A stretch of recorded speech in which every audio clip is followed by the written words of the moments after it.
Assalamualaikum warahmatullahi wabarakatuh.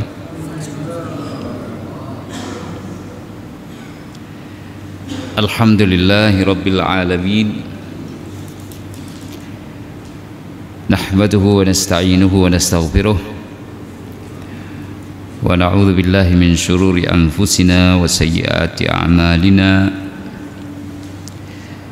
May yahdihillahu fala mudilla lahu wa may yudlilhu fala hadiya lahu. Asyhadu an la ilaha illallah wahdahu la syarika lah wa asyhadu anna sayyidana Muhammadan abduhu wa rasuluhu la nabiyya ba'dah. Allahumma salli wa sallim wa barik ala hadha an-nabiyil karim sayyidina wa maulana Muhammad imamil mufassirin qaidil muhaddithin hujjatil fuqaha wa qudwatil awliya wa ala alihi wa ashabihi at-tayyibin at-tahirin wa ba'd. Para masyayikh, jamaah rahimakumullah, pada pertemuan yang lalu walhamdulillah kita telah melihat sekilas pintas tentang bagaimana kita berinteraksi dengan Al-Quran, di mana kesimpulannya bahwa jalan pintas menuju kepada Allah Subhanahu wa Ta'ala sebagaimana dilihat oleh Al-Imam Al-Kabir Ahmad bin Hanbal di dalam mimpinya rahimahullah. Allah memberikan jawaban bahwa jalan pintas menuju kepada Allah adalah dengan Al-Quran Al-Karim, sehingga waktu yang kita jalani di dalam kehidupan ini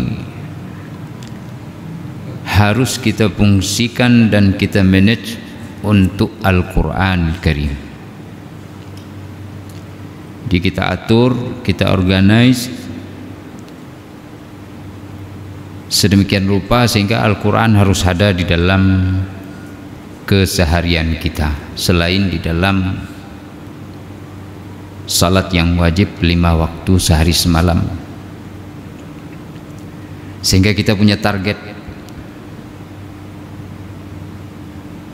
bahwa dalam hitungan waktu sekian masa kita sudah bisa menyelesaikan 1 surah, 2, 3 ataupun mengkhatam Al-Quran Al-Karim. Nah, pada kesempatan yang mulia ini kita akan lanjutkan penggunaan waktu kita setelah Al-Quranil Karim adalah untuk berzikir dan berdoa kepada Allah Subhanahu wa Ta'ala. Karena di dalam Al-Baqarah, Ali Imran, juga di dalam surat Al-Ahzab dan lain tempat, Allah meminta kepada kita untuk mengingatnya. Fadhkuruni adzkurkum washkuruli wala takfurun. Ingatlah aku, maka aku akan mengingat kalian. Nah, jadi mengingat ini bagi Allah bukan dengan pikiran, bukan dengan memori,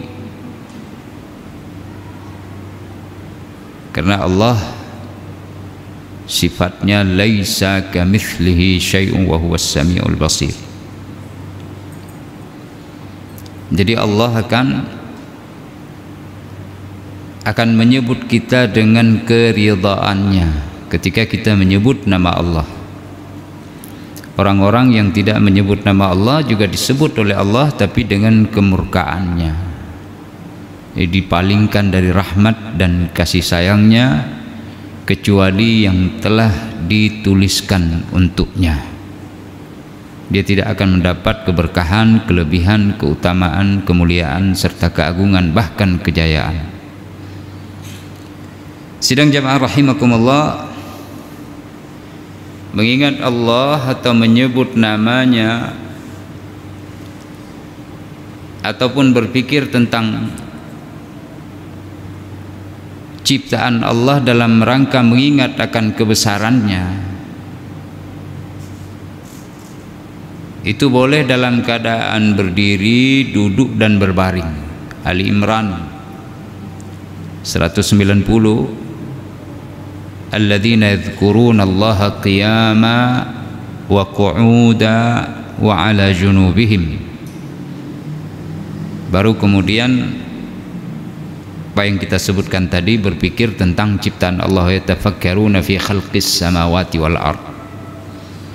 Lalu muncullah doa penyerahan diri, at-taslim dan tafwid kepada Allah Subhanahu wa taala. Berdiri, duduk, berbaring, ingat Allah Subhanahu wa taala. Kalau melihat kepada ciptaannya, maka pikiran kita akan merentas kebesaran Allah Subhanahu wa taala yang masuk ke dalam diri kita, sehingga muncullah rasa penyerahan diri yang totalitas kepada Allah. Kalau dapat dari nikmat Allah, kita akan qanaah. Walaupun diberikan yang banyak, ada sifat zuhudnya dari kita, tidak mentasrif sehingga sampai kepada tingkatan israf. Israf pakai sin, tasrif pakai sad. Tasrif membelanjakan harta, israf menghambur-hamburkan harta. Suatu yang tidak penting kita kepincut dengannya. Ini dunia sudah, atau ciptaan Allah sudah melekat di dalam hati, tidak hanya dinikmati dengan tatapan pandangan kita atau berada di luar jati diri kita. Nah, sementara orang-orang yang ingat Allah, dia akan melihat ujung perjalanannya, maksud dan tujuannya, itu kembali kepada Allah Subhanahu wa taala dalam keadaan diridai. Ya ayyatuhan nafsul mutmainnah irja'i ila rabbiki radiyatan mardiyah. Tenang dia hidup dalam dunia ini, tidak kasak kusuk, tidak gerbak-gerbuk. Allah bagi, dia syukuri. Kalau tidak dapat, dia akan nanti, sambilan menanti dia memohon kepada Allah. Ini pesan-pesan di dalam Al-Quranul Karim. Wadzakirin Allaha katsiran wadzakirat. Al-Ahzab. Itu orang-orang laki-laki yang berzikir kepada Allah, dan kaum pezikir dari kalangan perempuan. Mereka akan disediakan nanti oleh Allah surga yang luas, yang mengalir sungai-sungai, yang ketenangan di dalamnya tidak ada tandingannya. Lalu nanti ada tambahan, menatap wajah Allah yang maha mulia dan maha agung. Jamaah rahimakumullah, dalam hadis kursi Allah berfirman, kata Rasulullah sallallahu alaihi wasallam, ana 'inda dhanni ana ma'a 'abdi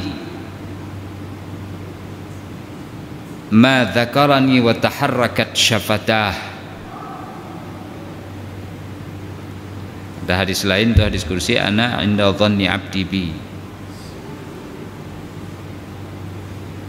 idza dzakarani fa in dzakarani fi nafsihi dzakartuhu fi nafsi, dan seterusnya.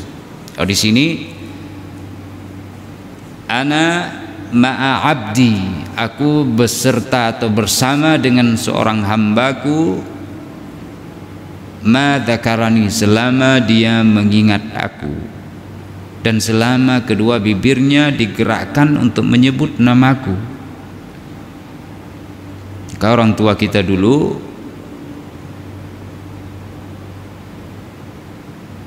duduk menyebut nama Allah, bangun menyebut nama Allah, bergerak apa saja nama Allah yang disebut. Subhanallah, la ilaha illallah, mau bangun la ilaha illallah. Ada sesuatu yang membuat dirinya takjub, dia ucapkan subhanallah. Ada yang membuat dirinya kaget dan terperanjat, masya Allah, itu dia ucapkan. Anaknya yang nakal, boleh jadi ucapannya adalah innalillah, sudah kakek katakan jangan lakukan itu, subhanallah. Kenapa tidak berubah-ubah? Ya Allah, kasih anak mentuahnya bujroh hudib dunia akhirat. Itu doanya. Itu orang zaman dulu. Maka hadirlah orang-orang yang hari ini muncul di masjid seperti ini ya, karena doa orang tua kita yang menyebut nama Allah. Wa kana abuhuma salihah.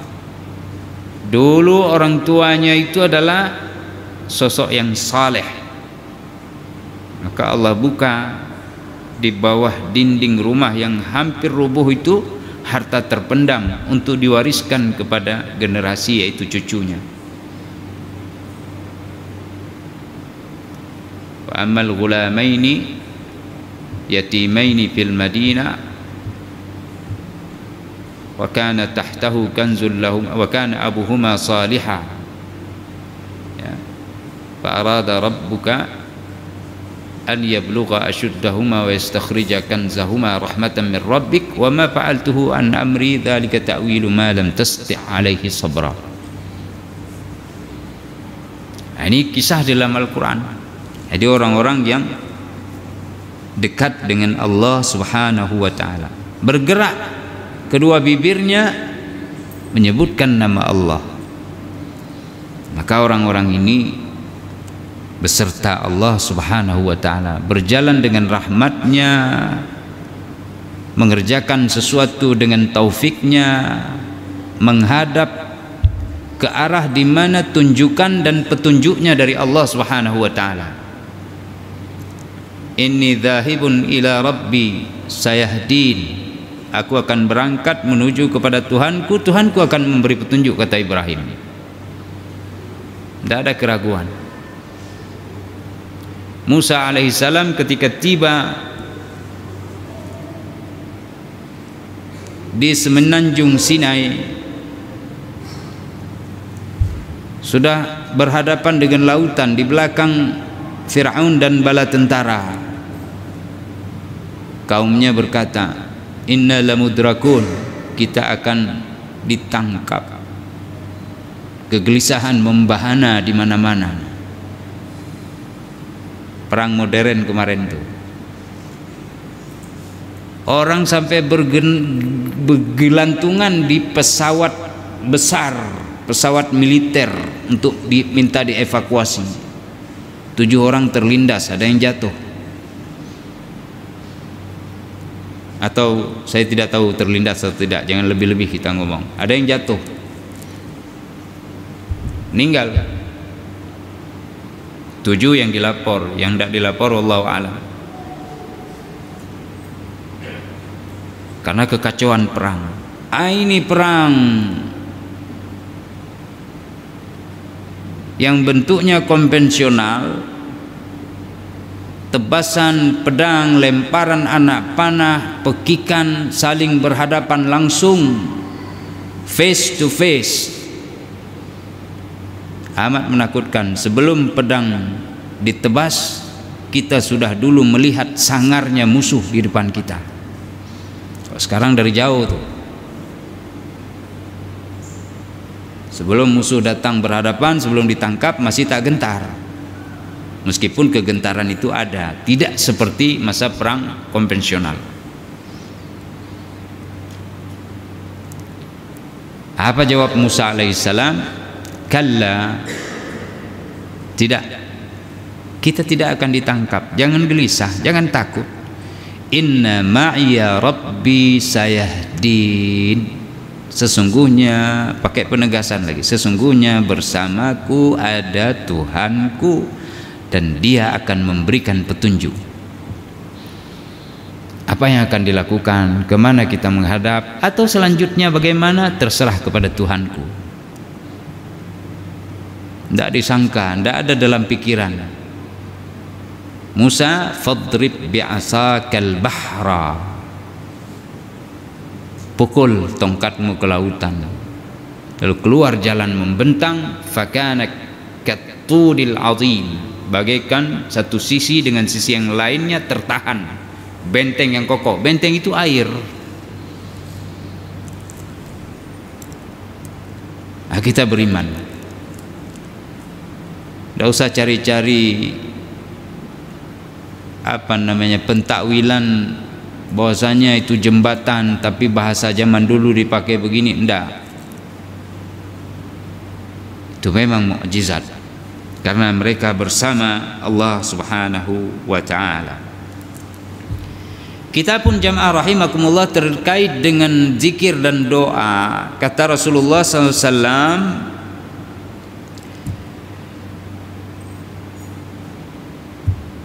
hadis riwayat Imam Muslim dari Abi Sa'id Al-Khudri. Apa kata Rasulullah? La yaq'udu qaumun yadhkuruna Allah illa haffathumul malaikah wa ghashiyathumur rahmatu wa nazalat alaihimus sakinah wa dzakarahumullahu fi man 'indah. Muslim dari Abi Sa'id Al-Khudri. Tak ada satu kaum yang duduk, duduk dia kerjakan?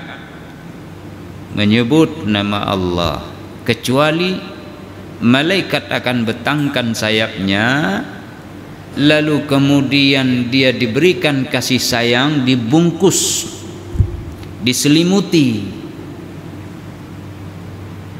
Wal-laili idza yaghsha, ya, ghasyiyathumul malaikah, dipeluk oleh malaikat.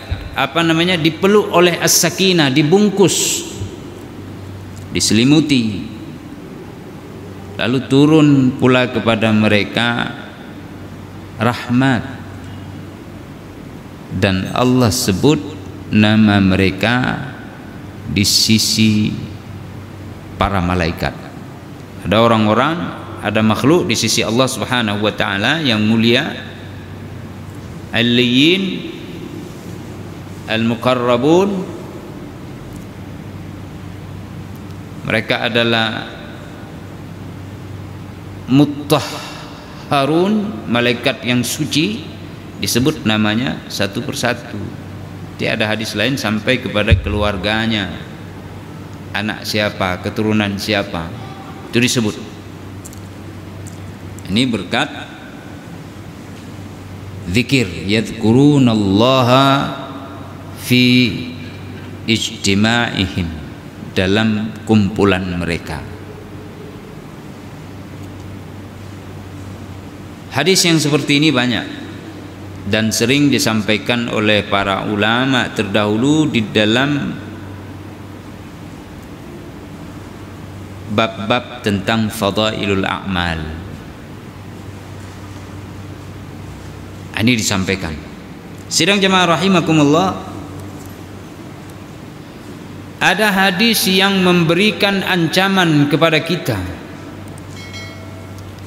Kata Rasulullah sallallahu alaihi wasallam, "Ma jalasa qaumun majlisan fatafarraqu ala ghairi dzikrillah azza wa jalla illa tafarraqu an mithli jifatil himar." Wa kana dzalikal majlis alaihim hasratun yaumal qiyamah.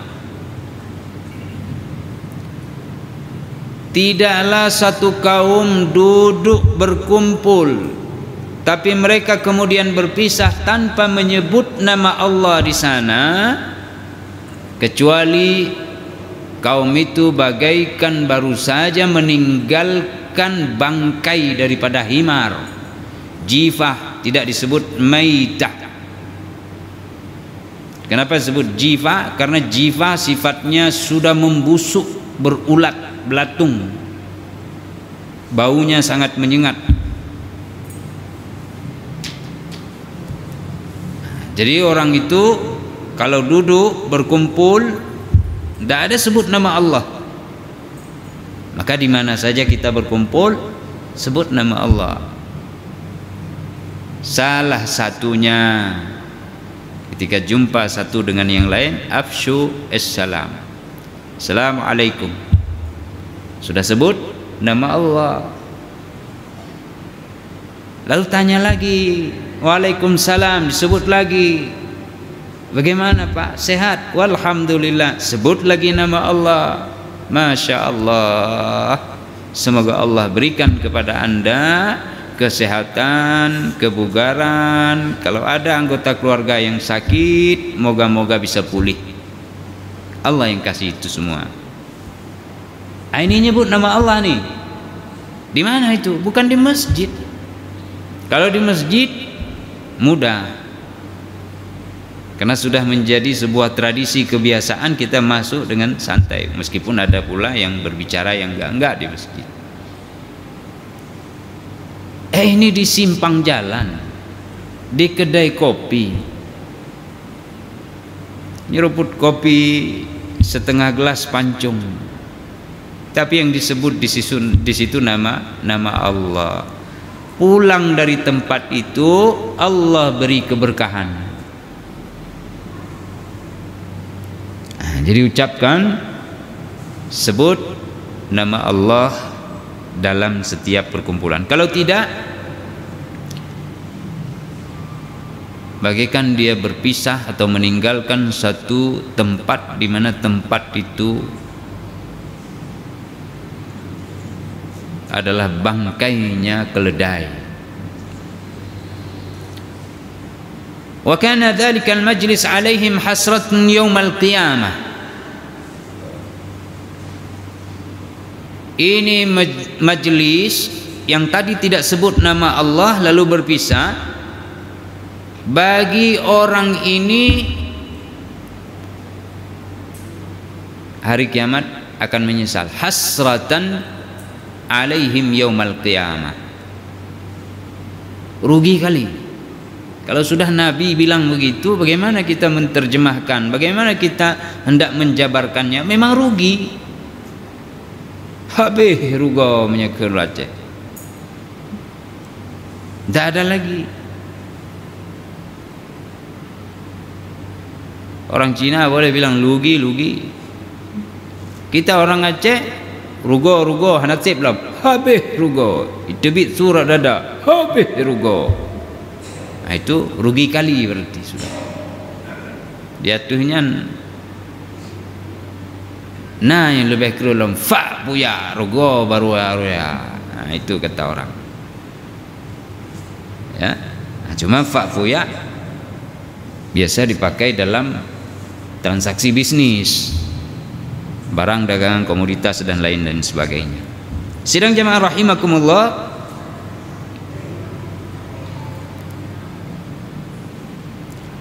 nanti ada hadis pula yang mengatakan bahwa tidak disebut nama Allah ditambah lagi dan tidak berselawat kepada Nabi. Ujungnya juga hasratan alaihim yaumal qiyamah. Rugi pada hari kiamat, majelis yang berkumpul orang tapi tidak menyebutkan nama Allah. Ini majelis tidak harus ramai, 2 orang juga majelis. 2 orang duduk bertemu, itu majelis.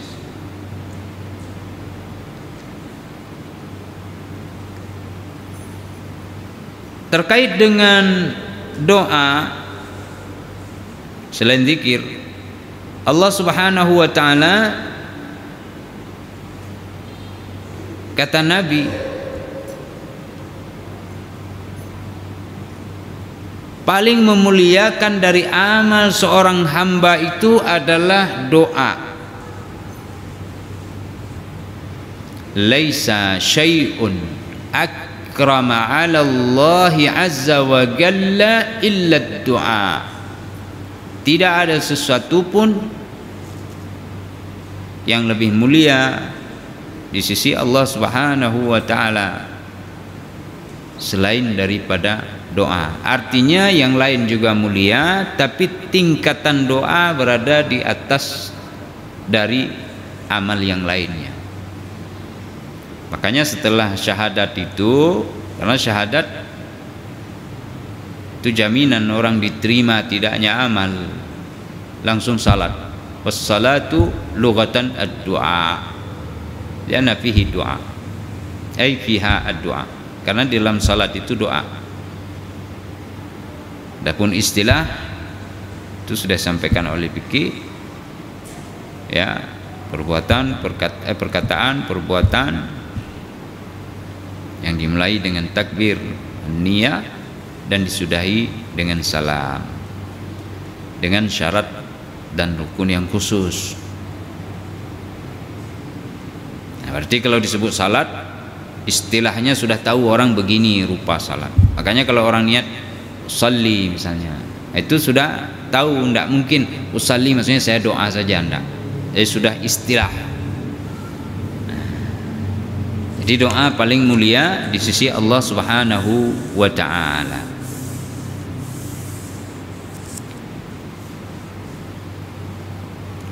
Sallallahu min fadli fa inna Allah yuhibbu an yus'al. Minta Allah akan karunia-Nya, karena Allah paling suka apabila diminta. Jadi banyak kali hadis itu. Ada hadis di mana Allah malu kalau diminta tidak kasih, malu Allah. Lalu sebaliknya orang yang tidak meminta, kalau tadi mulia yang meminta, kalau yang tidak meminta bagaimana? Kata Nabi, man lam yas'alillaha ghadiba alaihi. Siapa yang tidak meminta kepada Allah, maka Allah marah, murka kepada dia. Karena Allah sang maha kaya, Allah maha murah, Allah maha kasih, Allah maha pemberi. Anugerahnya disediakan. Minta, aku punya ndak habis-habis, minta. Sudah disuruh minta, ndak mau minta. Sementara kita ini lemah, satu pun tidak ada yang kita miliki, bahkan diri kita sendiri tidak kita miliki, masih juga tidak mau minta. Maka orang yang tidak meminta kepada Allah masuk di dalam kelompok orang-orang yang angkuh dan sombong. Makanya Allah marah.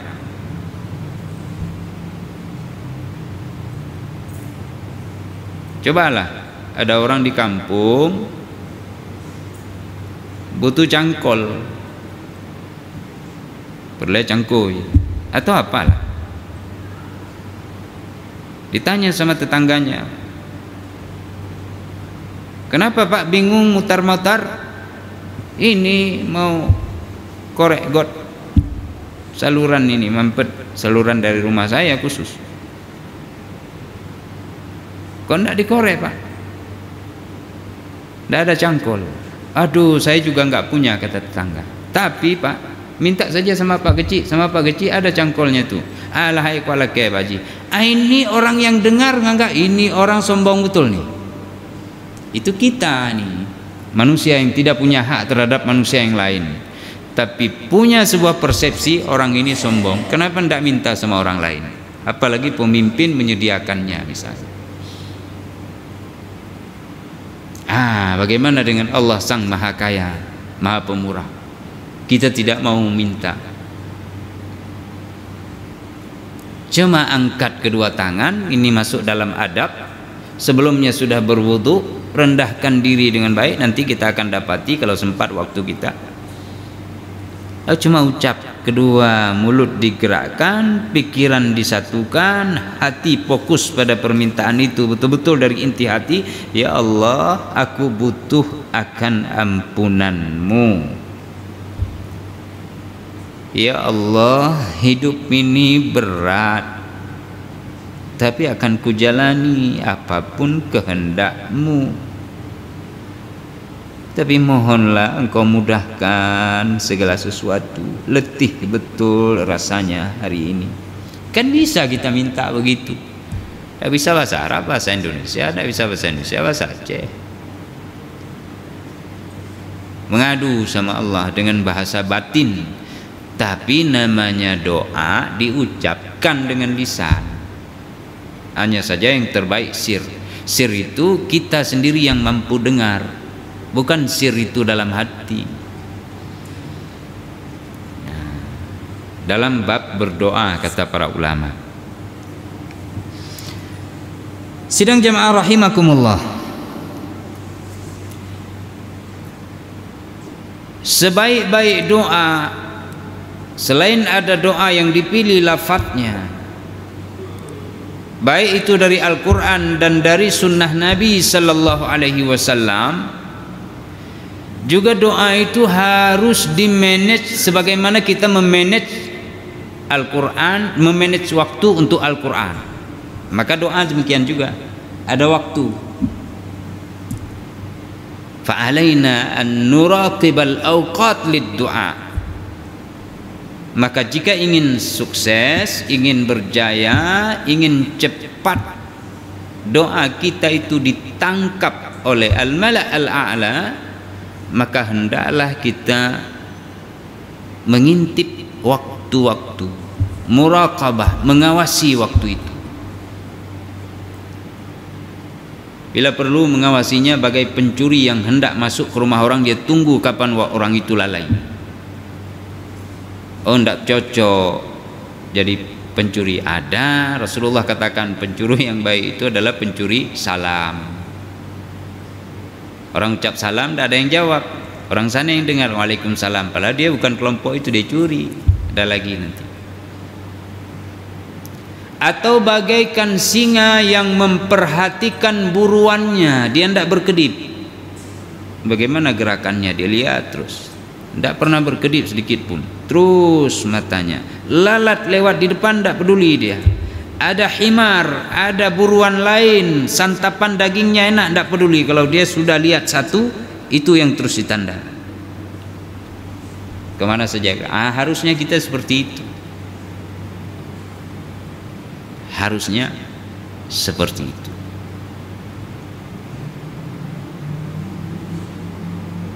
Dalam hidup ini banyak tamthil, perumpamaan-perumpamaan yang bisa kita ambil.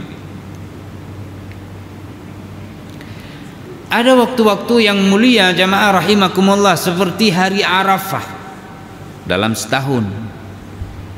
Setahun kita tunggu, itu satu hari, hari Arafah 355 hari. Ada satu hari, atau dalam 4 tahun 356 hari. Gak bisa setengah 4 tahun jadi satu hari.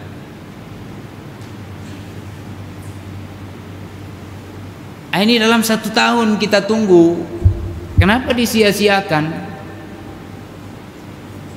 hari Arafah? Baik mereka yang melakukan wukuf atau kita yang tidak ikut ke sana.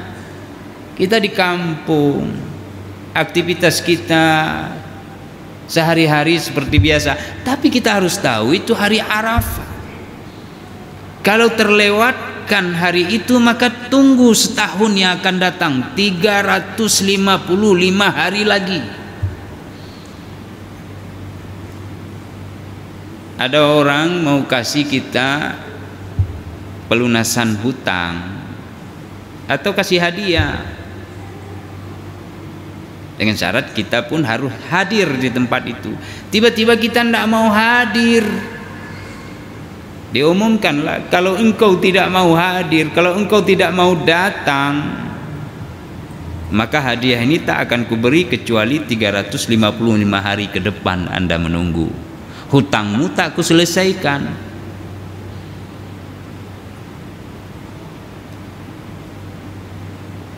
Orang satu hari terlambat hutang kita tidak dilunasi oleh orang yang berhutang, marah kita, kesal kita, merepet kita. Ini Allah kasih dalam setahun satu hari, hari Arafah.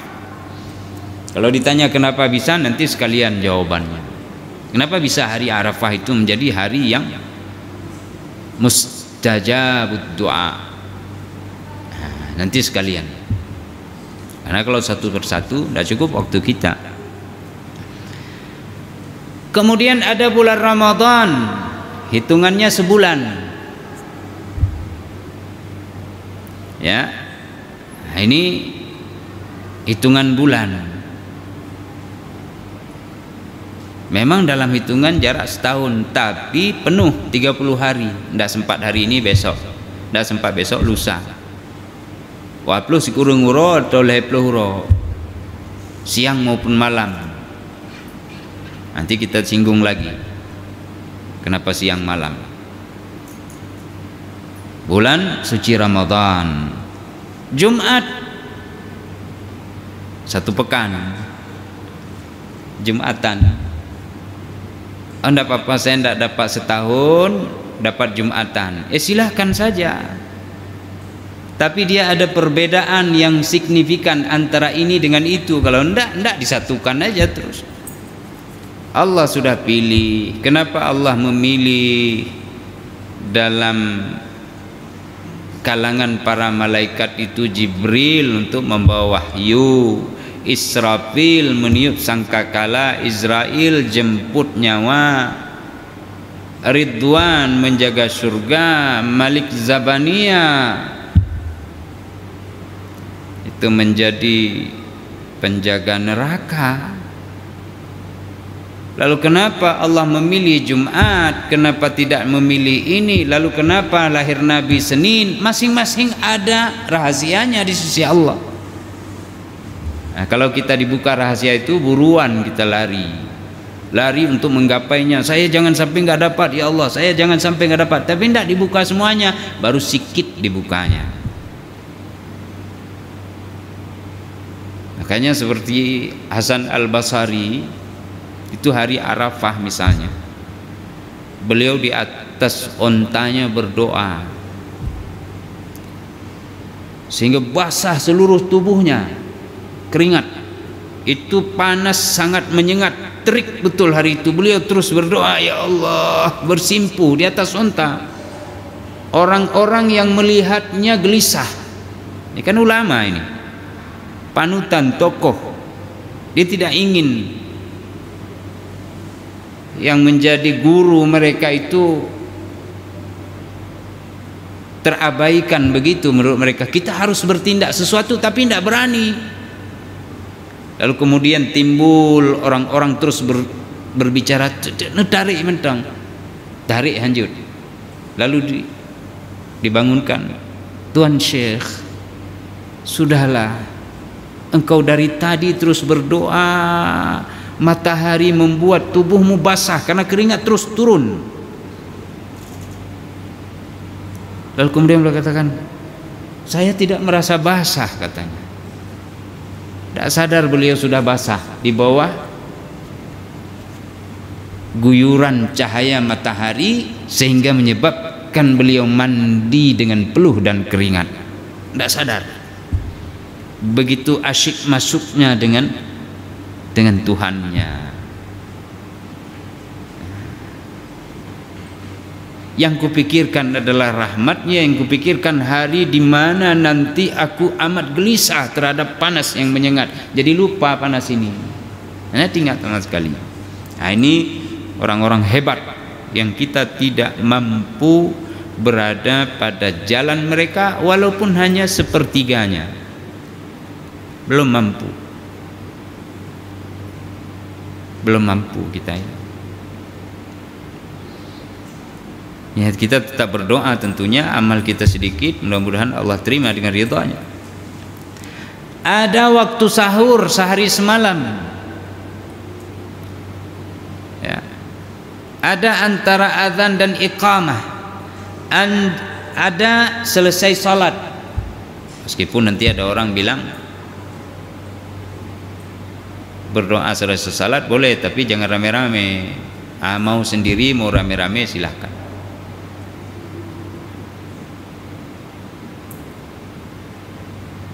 Mau sendiri, mau rame-rame silahkan. Karena banyak hadis-hadis di mana para sahabat meminta doa kepada Rasulullah dan mereka mengaminkannya. Saat turun hujan, saat terjadi konflik, peperangan, pertempuran antara satu kubu dengan kubu yang lain, kita memohon kepada Allah.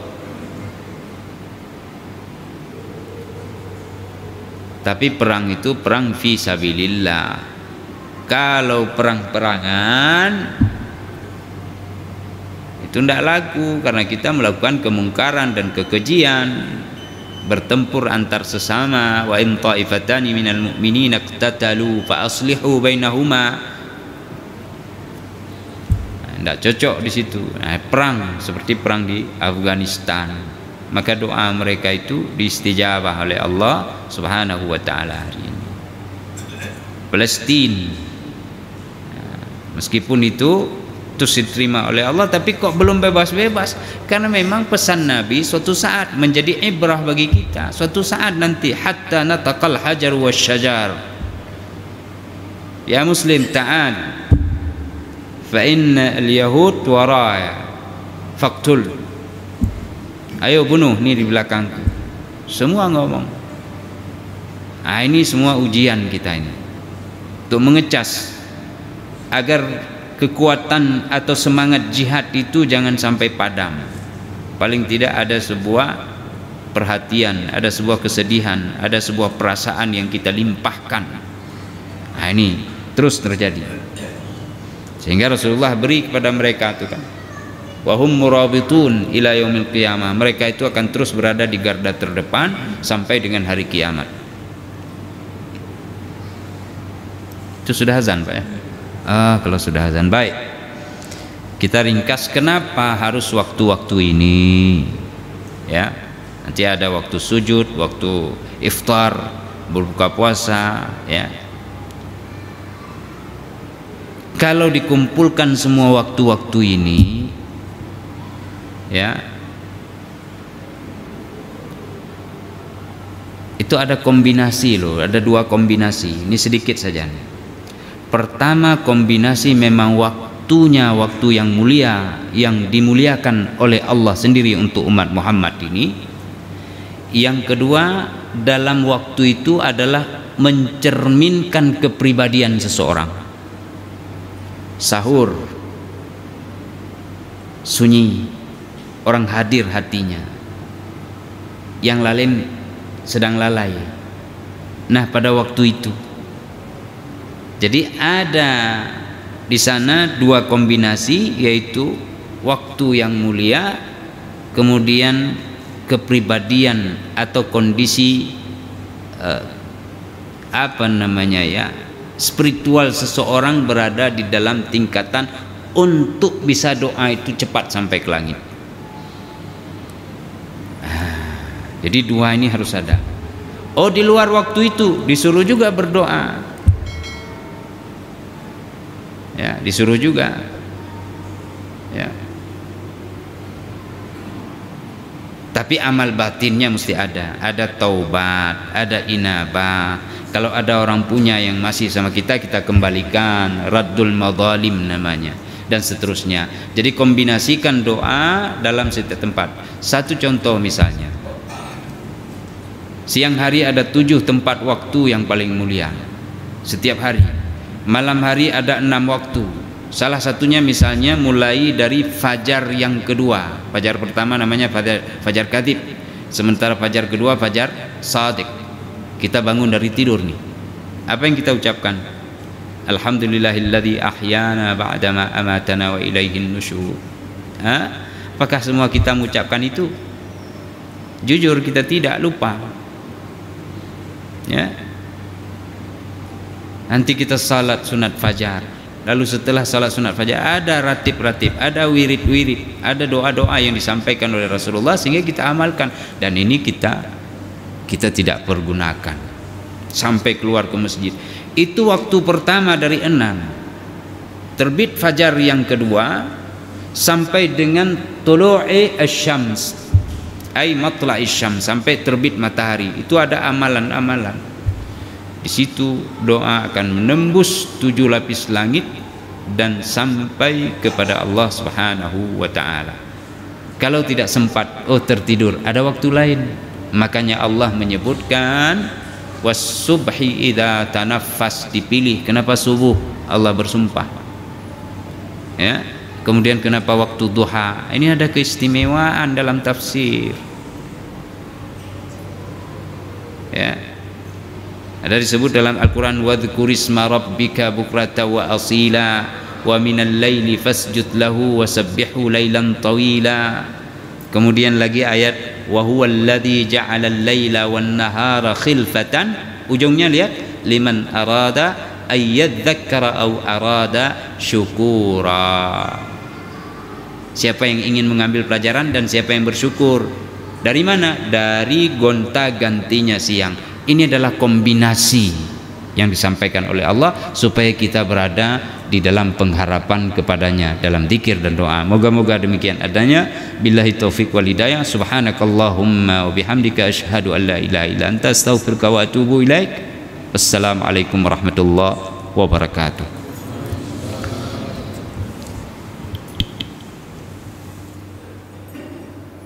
Ah